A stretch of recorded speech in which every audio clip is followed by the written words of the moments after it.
Hello everyone, welcome back to our channel. मेरी पूरी cook expert family, आप सभी स्वस्थ रहो, सुरक्षित रहो और खूब खुश रहो। आज मैं बनाने वाली हूँ ब्रेकफास्ट में एक ऐसा नाश्ता जो कि हर घर में बनता है और सभी का फेवरेट होता है। काफ़ी दिनों से मैंने नहीं बनाया था, तो चलो शुरू करते हैं। सबसे पहले मैं बना रही हूँ हरे धनिया की चटनी, जो कि बहुत टेस्टी बनती है और ये बहुत ही बेसिक सी चटनी होती है। इसे आप किसी भी तरीके के स्नैक्स के साथ या पराठा के साथ बना सकते हैं। ये तीखी, चटपटी और खट्टी वाली चटनी होती है, जिसके लिए एक टमाटर भी लिया, आधा लेमन और हरा धनिया। यहाँ पर ब्लेंडर जार में डाला है मैंने हरा धनिया, ज़्यादा सा, एक टमाटर, अदरक, लहसुन, हरी मिर्ची और लेमन जूस डालेंगे। इससे कलर भी अच्छा आता है चटनी का और टेस्ट भी बढ़ जाता है। नमक स्वाद के अनुसार और भुने जीरे का पाउडर। इसी के साथ एक सबसे अच्छी टिप होती है आइस क्यूब्स डालना, जिससे चटनी का कलर वाकई एकदम ग्रीन वाला आता है और बहुत स्मूथ सी चटनी भी रेडी हो जाती है। चटनी पीसने के बाद इसको मैंने ट्रांसफ़र कर लिया इस बोल में और इसे ढक के रख देंगे। ये चटनी बहुत ज़्यादा टेस्टी लगती है। काफ़ी दिनों बाद बनी आज ये वाली चटनी, टमाटर वाली। टमाटर से एक अलग ही स्वाद आता है, खट्टेपन वाला। 2 उबले हुए आलू लिए हैं मैंने और इसके लिए ले रहे हैं 1 प्याज, 1 हरी मिर्ची, 1 टुकड़ा अदरक का। तो अदरक को तो मैंने इसे ग्रेट कर लिया है, जिससे टेस्ट बहुत अच्छा आता है, पूरे आलू में अच्छे से मिक्स हो जाता है। प्याज को एकदम बारीक काटा है और ढेर सारा ताज़ा हरा धनिया। हरे धनिया का स्वाद इस आलू में बहुत अच्छा लगता है। ये बहुत सिंपल सा चोखा जैसा बनता है। 2 उबले आलू मैश किए, एक बोल में लिया। प्याज, हरा धनिया, अदरक, ग्रेट किया हुआ, हरी मिर्ची और ये है जीरा पाउडर और चाट मसाला और साथ में कसूरी मेथी। चाट मसाले की रेसिपी मैं ऑलरेडी शेयर कर चुकी हूँ, वही बनाया था, वही डाला है। नमक डाला स्वाद के अनुसार और चिली फ्लेक्स डाल दिए हैं। नमक मैंने चाट मसाले में नहीं मिक्स किया था। कई बार लोग पूछते भी हैं कि इसमें नमक तो डाला ही नहीं। एक्चुअली क्या होता है, जब हम कोई रेसिपी में उसको यूज़ कर रहे होते हैं, फिर उसमें भी नमक डालना होता है तो ज़्यादा हो जाता है। इसको मैंने सारी चीज़ें मिक्स कर ली हैं, इसे ढक के रखा साइड में। और सबसे पहले मैंने गूँथा था आटा अगारो स्टैंड मिक्सर ग्राइंडर में। इसके पॉट में डाला था 1.5 कप गेहूं का आटा, नमक स्वाद के अनुसार और इसको हुक लगाया, 2 हुक, और इसके बाद थोड़ा थोड़ा पानी डालते हुए आटा तैयार किया। कोई भी स्टफ़ पराठे बनाओ, सबसे अच्छी टिप होती है कि आटा एकदम सॉफ्ट होना चाहिए, तब आप स्टफ़ करते हैं तो पराठा अच्छा फूलता है और स्टफिंग बाहर नहीं आती है, बेलने में इजी होता है। और आटे को हमेशा सबसे पहले गूँथें, बाद में बाकी तैयारी करें। मैंने भी यही किया था, पहले आटा गूँथा था, फिर मैंने बाकी की सारी तैयारी करी है, जैसे चटनी बनाई और फिर मैंने आलू का मसाला रेडी किया। और बस जैसे ही ये थोड़ा सा पानी डालते हुए आटा तैयार हो गया, एकदम सॉफ्ट सा डो तैयार हुआ है। ये स्टिकी भी ना हो, चिपचिपा सा, और बहुत सख्त ना हो। और आटे को हमेशा किसी भी डब्बे में रख करके, कंटेनर में, और ढक कर के रखें। ढक के रखने से ना, जब आप इसका यूज़ करते हैं 15-20 मिनट, आधा घंटे बाद, तब तक ये एकदम सॉफ्ट आटा रहता है। ये बहुत ज़रूरी स्टेप है। तो ये मैंने गूँथ के रखा हुआ था पहले ही, और अभी जैसे ही बनाना शुरू कर रहे हैं पराठे, तो एक बड़ी सी बॉल ली है। उसकी सबसे अच्छी टिप होती है डबल मसाला आलू पराठा। आप लंबा सा बेल लो, फिर उसके 3 इस तरीके से सेक्शंस डिवाइड कर लो, पिंच करते हुए। 2 पोर्शन में आपको आलू डालना है। तो यहाँ देख रहे हो आप, 2 चम्मच मैंने आलू डाले हैं भर भर के। उसको हल्के से टैप कर दो, टिक्की जैसा बन जाए उस शेप में। फिर नीचे जो प्लेन वाली है पोर्शन, उसको ऊपर ले जाएंगे और नीचे से ऊपर दूसरे वाले को भी कवर कर देंगे। तो यहाँ पर एक बोल के अंदर 2 चम्मच आलू है और आलू बिल्कुल बाहर नहीं आता है इस तरीके से बनाने से। ये बहुत अच्छा तरीका है और अब मैं जब भी आलू के पराठे बनाती हूँ, स्पेशली मैं ऐसा ही बनाती हूँ। इससे ना आलू का मसाला अंदर ज़्यादा रहता है पराठे में, तो खाने में बहुत अच्छा लगता है। और ये जो चोखा वाला होता है ना, जिसमें कच्ची प्याज और आलू का मिक्सचर, ज़्यादा सा हरा धनिया, ग्रेट किया हुआ अदरक, चाट मसाला है खट्टेपन के लिए, ये मसाला काफ़ी टेस्टी लगता है। और बस सेकंड पराठा भी इसी तरीके से बेल लेंगे। तो आप जितने भी चाहो पराठे, जितनी चाहो स्टफिंग भर लो अंदर, बाहर बिल्कुल नहीं आती है, बेलने में इजी होता है और खाने में बहुत ज़्यादा टेस्टी लगता है। क्योंकि जो भी स्टफ़ पराठे बनाओ, चाहे गोभी, मूली, आलू, मुझे लगता है उसका स्वाद पूरा आना चाहिए। फट जाएगा या मसाला बाहर आ जाएगा, इस चक्कर में फिर हम लोग कई बार कम फिलिंग करते हैं, तो कम करने से फिर वो आटे का ही स्वाद आता है। अच्छी सी पैकिंग होनी चाहिए और फिर अच्छा लगता है। इसके साथ है गर्मा गर्म आलू के पराठे में बटर और हमारी तीखी चटपटी वाली चटनी। आज हमारा ब्रेकफास्ट यही है। आज किस बारे में बात करें? आज मैं बात करना चाहती हूँ एक ऐसी पोस्ट को जो मैंने कल ही शेयर किया था कम्युनिटी में। स्त्रियों के बारे में। और वो इतनी ज़्यादा प्यारी लाइंस हैं, हर एक लाइन वो मैंने लिखी नहीं है। सबसे पहली बात, वो मुझे मेरी किसी फ्रेंड ने मुझे व्हाट्सएप में भेजा और मुझे इतना अच्छा लगा कि मुझे लगा मैं अपने फ्रेंड्स के साथ शेयर करूं, क्योंकि हम अपने यूट्यूब फैमिली के साथ व्हाट्सएप जैसे सोशल मीडिया से कनेक्ट नहीं है, तो हमारे लिए प्लेटफॉर्म है यूट्यूब, जिसकी कम्युनिटी में मैंने वो पोस्ट शेयर की। वो बहुत प्यारी है, एक एक लाइन हम सभी के दिल के करीब है। और हैरानी पता है किस बात की है भाई साहब, यूट्यूब जैसा पब्लिक प्लेटफॉर्म जहाँ पे कोई भी मुंह उठा के आ सकता है, आपकी पोस्ट में कुछ भी लिख सकता है, ना हम उसे जानते हैं ना पहचानते हैं, चाहे कमेंट पॉजिटिव हो या नेगेटिव। पर हैरानी की बात ये है कि उस कम्युनिटी पोस्ट में, बल्कि ये भी होता है, कम्युनिटी पोस्ट तो सब्सक्राइबर नॉन सब्सक्राइबर सभी को दिखती है, पर उस कम्युनिटी पोस्ट में जितने भी कमेंट्स हैं और सारे लेडीज़ के कमेंट्स हैं, एक सिंगल बंदा वहाँ पर जेंट्स की कमेंट नहीं है। क्यों? क्योंकि उससे वो अग्री ही नहीं करते होंगे शायद, क्योंकि अगर अग्री करते तो 2 शब्द जरूर लिखते, क्योंकि उनकी बोलती बंद हुई होगी, इसलिए वो क्या ही लिखें। जोक्स अपार्ट, पर बोलती नहीं बंद हो सकती उनकी, कभी भी नहीं बंद हो सकती, क्योंकि लेडीज़ को हमेशा यही समझते हैं कि किसी काम के नहीं है, करती ही क्या है। ठीक है, वो मैं पूरा पढ़ के सुनाऊंगी जिन्होंने वो कम्युनिटी पोस्ट नहीं भी देखी होगी। और उससे पहले मैं ये बताना चाहती हूँ कि अपने आप को औरत मत मानो। मुझे कल ही पता चला, मेरी फ्रेंड ने बताया कि औरत शब्द की जो मीनिंग है वो बहुत ही बेकार है। हमेशा अपने लिए जब भी वर्ड यूज़ करो या किसी दूसरे के लिए, तो अब मुझे पता चला, पहले मैंने बोल दिया था औरत। स्त्रियाँ, हम क्या हैं? स्त्री, महिला। अपने आप को महिला बोला करो, जैसे मैं बोलती हूँ ना, मैं 50 पार महिला अभिलाषा गुप्ता, तो इसी तरह महिला वर्ड सही है, स्त्री सही है, औरत नहीं। ठीक है, चलो मैं पोस्ट पढ़ के सुनाती हूँ। स्त्रियाँ बाथरूम में जाकर कपड़े भिगोती हैं, बच्चों और पति की शर्ट की कॉलर घिसती हैं, बाथरूम का फर्श धोती हैं ताकि चिकना न रहे, फिर बाल्टी और मग भी मांज लेती हैं, तब जाकर लास्ट में वो नहाती हैं। और तुम कहते हो कि स्त्रियां नहाने में इतना देर क्यों लगाती हैं? लेडीज़ को सबसे ज़्यादा टाइम क्यों लगता है? स्त्रियां किचन में आकर सब्जियों को साफ करती हैं, तो कभी मसाले निकालती हैं और बार बार अपने हाथों को धोती हैं, आटा मलती हैं, बर्तनों को कपड़े से पोंछती हैं, कोई दाग लगा रह जाए तो दही जमाती हैं, घी बनाती हैं। तुम कहते हो खाना बनाने में इतनी देर क्यों लगाती हैं? और मेरे तो हमेशा देखो कि वीडियो जब हाथ पास से क्लोजअप रहते, मैं कुछ डाल रही होती हूँ तो उसमें पानी के छींटे रहते हैं हाथों में, क्योंकि 85 बार तो नल में हाथ धोने रहते हैं। नहीं होता है नल तो मग्गा बाल्टी चलता है हमारे यहाँ, एक बाल्टी में यहाँ पे रख लेती हूँ, मग्गे से हाथ धो धो के चलता रहता है। स्त्रियाँ बाजार जाती हैं, एक एक सामान को देखती हैं, अच्छी सब्जियाँ फलों को छांट छांट के लेती हैं, पैसे बचाने के चक्कर में पैदल चली जाती हैं, भीड़ में दुकान को तलाशती हैं। और तुम कहते हो कि इतना देर क्यों लगाती हो, शॉपिंग करने में इतना देर क्यों लगाती हो? इसी बात से मुझे याद आया, पैदल चलने से, जब मेरे दोनों बच्चे छोटे थे और हम रेलवे क्वार्टर्स में रहते थे मुर्तिजापुर। अगर जो लोग मुर्तिजापुर में रहते हैं, अकोला डिस्ट्रिक्ट में मुर्तिजापुर में रेलवे हॉस्पिटल बहुत बड़ा है, एक ही हॉस्पिटल है। रेलवे हॉस्पिटल के ठीक सामने जो रेलवे क्वार्टर था, वहाँ पे हम रहते थे 2 बच्चों के साथ, जहाँ पे सांप और नेवले तो बिना बुलाए मेहमान हुआ करते थे। और जब हमें बाजार जाना होता था, हफ्ते में 1 दिन सब्जी लगती थी, मंगलवार के दिन बाजार, और उस मंगल को अगर मैं झोला लेके नहीं निकली तो फिर 8 दिन पति को डब्बा बना के क्या देंगे, जो 6 बजे से निकलना है, जिसको दिन भर के लिए जाना है, रात में आना है, तो उसको खाना में कैसे देंगे भाई? सब्जी चाहिए।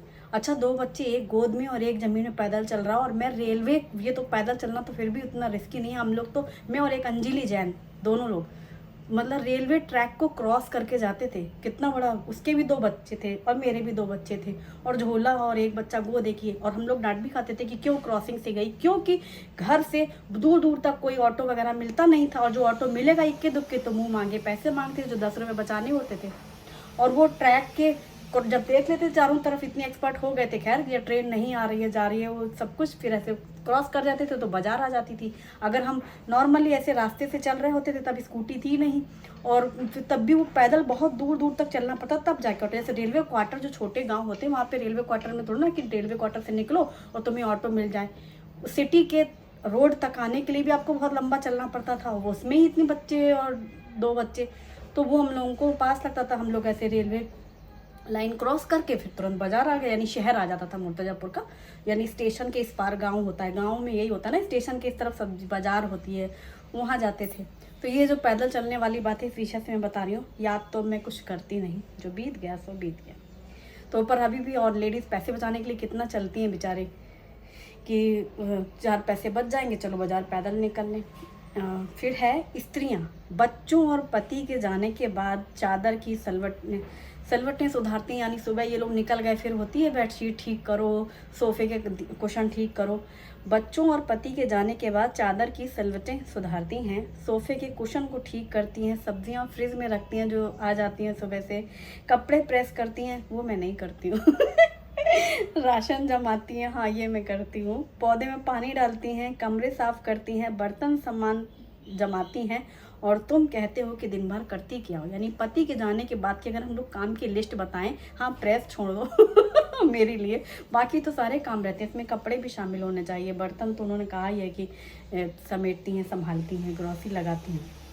और स्त्रियां कहीं जाने के लिए तैयार होते समय कपड़ों को उठा कर लगाती हैं, दूध खाना फ्रिज में रखती हैं कहीं जाने से पहले, बच्चों को हिदायतें देती हैं कि नल भी चेक कर लेती हैं, दरवाजे लगाती हैं, फिर खुद को खूबसूरत बनाती हैं ताकि तुमको अच्छा लगे। और तुम कहते हो कि कहीं जाने में इतनी देर क्यों लगाती हैं।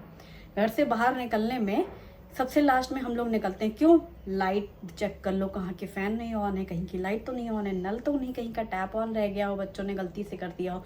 बच्चों की हर ज़रूरत का सामान लेके निकलना, छोटे हों कि बड़े, और खुद भी थोड़ा कायदे से निकले, वरना पति कहेगा कहाँ जा रही हो, ये हमारे साथ जा रही हो तुम, मतलब वो भी तुम्हें देखना है मतलब सब कुछ करना है तुम्हें, फिर भी क्या कहा जाता है सबसे लास्ट में। लेकिन अब वो जमाने लद गए, अब तो हम सबसे पहले तैयार होकर बाहर निकल जाते हैं, हमारे पति आखिरी में वॉशरूम जाने के चक्कर में, ये करने के चक्कर में। अब उल्टा हो गया यार, अब पति आखिरी में निकलते हैं ताला लगाने के पहले हम लोग देर लगती थी, अब ये होने लगा है हमारे घर में, तो यही होता है। और हर जितनी भी लाइनें मैं बता रही हूँ उसमें से अपने रिलेट बतानी, अपनी फैमिली की हकीकत, हमारी फैमिली में यह हकीकत है। शुभम, मैं, हम सब लोग बाहर खड़े हो जाएंगे, साई जीवन जाना, सब लोग 4 लोग जा रहे हैं, सब बिल्कुल आखिरी में पहुंच गए, बाद में पति भी याद आया, फोन रह गया, अच्छा वो वॉलेट रह गया, या जो भी चीज़ है एक्सेट्रा। ये तो मैंने ऐसे एग्जाम्पल दे दिया, मतलब किसी चीज़ के लिए दोबारा घुसते हैं भाई, जूता उतार के अंदर घुसते हैं, तब उनको कुछ याद आ जाता है जब पूरा बाहर निकल जाते हो। हम लोगों को कुछ याद नहीं आता। पहले हुआ करता था तो औरतों को बदनाम किए रहते थे, अब ऐसा नहीं, अब जमाना बदल गया। औरतें एक बार में पूरा सिस्टमेटिकली सारा काम करती हैं। एक बार जो हमने घर से बाहर कदम रखा, फिर कुछ लेने की जरूरत ही नहीं पड़ती। इन लोगों को पता नहीं कितनी जरूरत पड़ती है, कितनी बार तो ताला लग जाता है, नीचे पहुंच जाते हैं, फिर इनको कुछ याद आया है, अरे वो चीज़ लेना है, लो भैया वो चीज़ लेना है। हमें नहीं होता ऐसा अभी देखो, स्त्रियां बच्चों की पढ़ाई डिस्कस करती हैं, खाना पूछती हैं, घर का हिसाब बताती हैं, रिश्ते नातों की हालचाल बताती हैं, फीस बिल याद दिलाती हैं। और तुम कहते हो कि कितना बोलती हो, बकर बकर लगता है उनको। ये आज इसका बिल देना है, दूध वाले का देना है, वो बाइक का देना है, वो सब्जी का है, यो भी जितने भी एक्सेट्रा किराया देना है, मकान का बिल देना है, ये सारी चीज़ें वो याद दिलाती हैं। वो फलाने रिश्ते की तो जो उनकी थी ना, वो ऐसी वो गुजर गए हैं, या ये उनके हाँ ये ब्याह हो रहा है, जो उनको पता चला, पूरे रिश्ते नातों की भी खबर उन्हें देना। और बच्चों के बारे में, अब ये बच्चे तो 12th हो रहा है, अब शुभम का एडमिशन कहाँ कराना है, शुभम के कौन से फॉर्म भरवाने हैं, किस मंथ में वो फॉर्म आएंगे। भाई वो बंदा भूल गया तो हम क्या ही कर लेंगे, वो कह देंगे लो हमें तो याद नहीं था, तुमने क्यों नहीं याद रखा। तो बराबर याद रखना पड़ता है कि क्या क्या कराना है, बराबरी से पूरा दिमाग का दही बनता है। ऐसा नहीं है कि सिर्फ एक की जिम्मेदारी, अब ये स्त्रियाँ ज़्यादा करती हैं, बल्कि हमें याद दिलाना पड़ता है। लोग भूल जाते हैं और फिर बड़ी आसानी से कह देंगे अरे हमारे पास इतना सारा काम है, हम भूल गए, तुमने क्यों नहीं याद दिलाया। मतलब याद दिलाने की जिम्मेदारी भी हमारी है। हमारे यहाँ तो ये है कि तुमने अभी कोई चीज़ याद दिला दी कि ये चीज़ लानी है, अच्छा ठीक है, तो तुमने आज अभी बोला तो हाँ उन्होंने कह दिया। अब भाई साहब वो कल बाजार गया तो तुमने कहा वो लाए क्या, तो तुमने आज कहाँ बोला था, तो तुमने कल बोला था, आज फिर याद दिलाना चाहिए था। सोचो, हमें इतनी याद दिलाने की जिम्मेदारी होती है हमारी कि हमें सब चीज़ याद दिलाना चाहिए और हर समय याद दिलाना चाहिए, और हर समय तुम्हें याद दिला दो तो कितना बोलती हो। स्त्रियां दिन भर काम करके थोड़ा दर्द तुमसे बांट लेती हैं, मायके की कभी याद आने पर भी दुखी हो जाती हैं, बच्चों के नंबर कम आने पर परेशान हो जाती हैं, थोड़े से आंसू अपने आप आ जाते हैं तो मायके में ससुराल की इज्जत, ससुराल में मायके की बात को रखने के लिए कुछ बातें बनाती हैं। और तुम कहते हो कि स्त्रियां कितनी नाटकबाज होती हैं। मतलब औरतों को स्त्रियों को, महिलाओं के लिए कुछ भी बोलना है तो कितना इजी हो जाता है। अरे उनके जैसे बन नहीं सकते। मैं तो कहती हूँ जिस दिन ये बदल जाए ना समाज में कि लड़की ना आके लड़का जाए, उस दिन देखो इनकी बैंड बज जाए हमारे घर के लड़के हों चाहे तुम्हारे घर के लड़के हों, खुद अपने बच्चों की बात कर रहे हैं, हमारे लड़के बेटे किसी घर में जाके परमानेंटली रह सकते हैं जैसे हमारी बेटियां रहती हैं। एक दिन इनका मुश्किल पड़ जाए तो ये महीना और हफ्ते क्या रहेंगे और सालों क्या रहेंगे। रह के देखें, 2 घरों में निभा के देखें। एक दिन लिखा था ना कि लड़कियां तो फिर भी अपना लेती हैं दूसरी फैमिली को, लड़के कभी नहीं अपनाते। और बिल्कुल ये हकीकत है। और जिस दिन ये हो जाए ना, इनको तो लोग ऐसे 1 महीने में निकाल देंगे। लड़कियों को तो फिर भी लोग रखते हैं। एक आधी होती हैं जिनका डिवोर्स, या फिर एक आधी होती हैं जिनको कहते हैं ससुराल वाले कि भाई आपकी बिटिया हमारे घर ना रह पाएगी। लड़कों को तो किसी के भी लड़कों को कोई नहीं रख सकता, ये भी बता दें, क्योंकि वो कभी ढंग से रह ही नहीं सकते। वो अपना घर अपना परिवार समझ के रह ही नहीं सकते। उन्हें खाना है तो मम्मी का खाना याद आएगा, उनको अजीब सा लगेगा हर जगह। और लड़कियां बेचारी बस उनको ही हर चीज़ सारी शक्ति दी है ऊपर वाले ने, कोई ना ऊपर वाले ने दी है, इस समाज ने बनाई है। और एक दिन ये बदलेगा, बदलाव भी आएगा। उस पर भी किसी दिन बात करेंगे हम लोग, और बड़ी मज़ेदार तरीके से बात करेंगे। और फिर क्या है, पर स्त्रियां फिर भी तुमसे ही सबसे ज़्यादा प्यार करती हैं। मतलब तुम कितनी भी उनको जलील कर लो, बेइज्जती कर लो, दिन में 4 बार बातें सुना लो, लेकिन फिर भी बेचारी लेडीज़ हमेशा अपने पति से प्यार ही करती हैं। स्त्रियां, एक बेटी ने पापा से आंगन में खड़े एक पेड़ को बाहर लगाने को पूछा तो पापा ने कहा, नहीं बिटिया, ये 4 साल पुराना है, यहाँ से बाहर ले जाने पर ये मर जाएगा। ये सबसे गजब लाइन है। देखो, एक पेड़ जो होता है, जो मैं हमेशा कहती हूँ, एक की आगे की लाइन, कि एक पेड़ है जो 4 साल से लगा हुआ है, तुम अगर उसको जड़ से उखाड़ोगे और दूसरी जगह लगाओगे कि वहाँ पे ज़्यादा अच्छा, देखो बगीचा में लगा देते हैं गमले से या घर के आंगन से निकाल करके। तो पिताजी ने जवाब दिया कि ये यहाँ से बाहर ले जाने पर ये मर जाएगा, नई जगह नया वातावरण ये झेल नहीं पाएगा। तो देखो, लड़की ने सटीक जवाब सवाल किया। तब बिटिया ने कहा पापा से, एक पेड़ आपके आंगन में खड़ा है जो 22 साल पुराना है, उसे कैसे दूसरों लोगों के और दूसरे वातावरण में लगाने की सोच रहे हो। कितनी गजब। एक दिन मैंने बोली थी यार, 24 साल एक परिवार में रहने के बाद आप किसी घर परिवार में जाते हो, वहाँ का रहन सहन, वातावरण, वहाँ के लोग, वहाँ का माहौल कैसे एडजस्ट कर लेगा कोई 24 दिन में? नहीं कर सकता। क्योंकि उस लड़की ने यही पूछा है कि अपने लिए कह रही होगी कि 22 साल पुराना जो पेड़ है उसे आप कैसे किसी दूसरे के वातावरण में लगाने की सोच रहे हो। वो नहीं मरेगा क्या? वो भी तो मर जाएगा, क्योंकि उसको आदत दूसरी जगह की है। देखो, हर चीज़ होती है। एक दिन जो डिस्कस किया था, तब पापा ने अपनी बिटिया से कहा, ये शक्ति पूरी कायनात में भगवान ने बस स्त्री को दी है। वो अपनी जड़ें छोड़कर दूसरे आंगन में बस जाती है और सबकी सेवा करती है। फिर भी तुम कहते हो स्त्रियां ऐसी होती हैं, उन्हें तमीज़ नहीं है, उनकी अकल घुटने में होती है। ये कहना कितना आसान है यार। तुम जो घर से बाहर निकलते हो 6 बजे, तो तुम दिन भर भूखे ना रहो, इसके लिए वो 4 बजे से उठती है, तब तुम्हारा डब्बा बनाती है, तब तुम्हें देती है, तब तुम वहाँ खाते हो, और तब तुम घर में आते हो, तुम्हारा दिमाग ठंडा होता है। बिना टिफिन लेके जाए, बिना खाए पिए बाहर रह के दिखाओ, बाहर का भी ना खाना, फिर बताना। तो वही चीज़ है, उनके करने की ना कोई गिनती नहीं होती, और उनके जैसा एक दिन नहीं कर सकते हो। इसीलिए देखो, इतनी अच्छी सोशल मीडिया यूट्यूब प्लेटफॉर्म पे ये पोस्ट देख के किसी बंदे ने नहीं लिखा, सारी हमारी स्त्रियों ने ही लिखा है कि उनको हर चीज़ अच्छी लगी, हर लाइन अच्छी लगी। ये मैंने नहीं लिखा। और दूसरा पहलू, इसमें बहुत सारी स्त्रियों के पॉइंट जो कि नहीं जोड़े हैं, लास्ट में फिर लिखा था कि सभी स्त्रियों को समर्पित नारी शक्ति को नमन। और इससे भी सैल्यूट है उन लेडीज़ को जो वर्किंग में है। इससे पहले एक दिन एक पोस्ट डाली थी, वो भी मैंने लिखी नहीं थी काम वाली बात के लेकर, वो भी मुझे मेरी फ्रेंड ने भेजा था, तो मैंने आपके साथ शेयर किया था कि लोग सब कुछ चाहते हैं, कमाऊ भी हो लड़की, घर के कामकाज भी करे, और सुंदर भी हो, और पढ़ी लिखी भी हो, बच्चों को भी पढ़ा ले जाए। तो हर चीज़ सर्वगुण संपन्न तो कोई भी नहीं। उस पोस्ट में ये था कि अगर आप किसी एक चीज़ चाहते हो तो दूसरी चीज़ में आपको कॉम्प्रोमाइज़ करना पड़ेगा। मतलब अगर आप कमाओ लड़की चाहते हो, उससे काम क्यों करते हो कि घर भी संभाल ले, उसको वो काम का कर रही है ना, जैसे तुम्हारे लड़के बाहर करते हैं। तो इस तरीके से ये चीज़ होनी चाहिए। और ये उसमें उस वाली पोस्ट में ये था, वो जितना भी कर रही है उतना कर रही है, इस बात का एहसान मानो। क्योंकि ये जो मैंने काम गिनाए, ये तो वर्किंग लेडी भी करती है और हाउस लेडी भी करती है, जो घर संभाल रही है, गृहिणी भी करती है, सभी लोग करते हैं। उनकी तो देखो दुर्गति है बेचारियों की। तुम अगर आंखों से देख लो ना, किसी एक दिन किसी वर्किंग लेडी के घर में जाके आंखों से देखो तुम, वो कितने बजे उठती है, कैसे पूरा अपना टिफ़िन और अपने बच्चों का, परिवार का पूरा खाना बना करके और टाइम से स्कूल या ऑफिस पहुंचती है।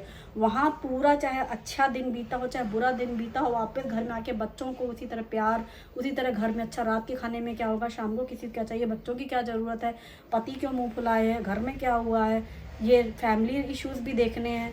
जिनके फैमिली में रह रही हैं तो ना सास नंदे देवरानी जेठानी है, मतलब सब कुछ उनका तो बाप रे, मैं तो सोच के भी हैरान हो जाती हूँ कि कैसे मैनेज करती होंगी। उनके लिए तो मतलब दोनों हाथों से सलामी होनी चाहिए सच में। वो काम इतना आसान नहीं है, बिल्कुल भी आसान नहीं है। वो तो मतलब हर लेडी को भी समझना चाहिए दूसरी लेडी की इस परिस्थिति को, जो लेडीज़ काम करती हैं और अगर कभी भी जाने अनजाने पीठ पीछे भी किसी ने भी उसके बारे में कुछ गलत सोचा या गलत कहा कि उसके काम को लेकर के, कि घर के कामों में कमी देखी, कि सफाई नहीं हो पाई, कि वो घर, यार वो कैसे कर सकती है? वो घर कैसे संभाल सकती है पूरा सजा के, पर्दे की सिलवटें भी ना बिगड़े, टीवी को 4 बार पोंछना, रिमोट में एक भी धूल ना लगी हो, ये वो नहीं कर सकती। उसके पास टाइम ही नहीं है। वो जितना कर रही है उसका एहसान मानो भाई, उसका एहसान मानो। वो मतलब तुम्हारे 4 सोफे बिल्कुल बिल्कुल इसी डिज़ाइन से रखे रहे और वो गैस के सामने हर चीज़ बिल्कुल व्यवस्थित, फिर भी वो जितना भी करती होंगी, जो भी लड़कियां लेडीज़ बहुत करती हैं, इसलिए उनकी बराबरी तो सोचो मत, क्योंकि खुद को जिस दिन वो से कर लेना तब कहना। हर चीज़ में कहने का अधिकार तब है आपको जब आप सेम चीज़ें कर रहे हो और आप बिल्कुल वेल मैनर्ड कर रहे हो, तब आपको राइट है। ठीक है, 1% का राइट है कि आप सामने वाले की कमी निकाल सकते हो, लेकिन जब आप उसके बराबरी में इतू से भी नहीं करते हो, तब आपको मुंह खोलने का भी कोई अधिकार नहीं है भाई साहब। ठीक है, इसलिए यही ज्ञान है आज का। और आज जितनी भी लाइनें मैंने पढ़ी हैं, जैसे बीच बीच में जो मुझे अपने पढ़ने के बाद अपनी लाइफ से रिलेट याद आई, तो मैंने बताया ना ऑनेस्टली, वैसे ही अपनी भी फैमिली और अपने बारे में ज़रूर बताना, और हमेशा अपने लिए स्त्री या फिर लेडीज़ वर्ड यूज़ करना। ठीक है, आज का वीडियो पसंद आए तो वीडियो को लाइक करें, अपनी फैमिली और फ्रेंड्स के साथ भी शेयर करें। Thanks for watching, bye bye, take care.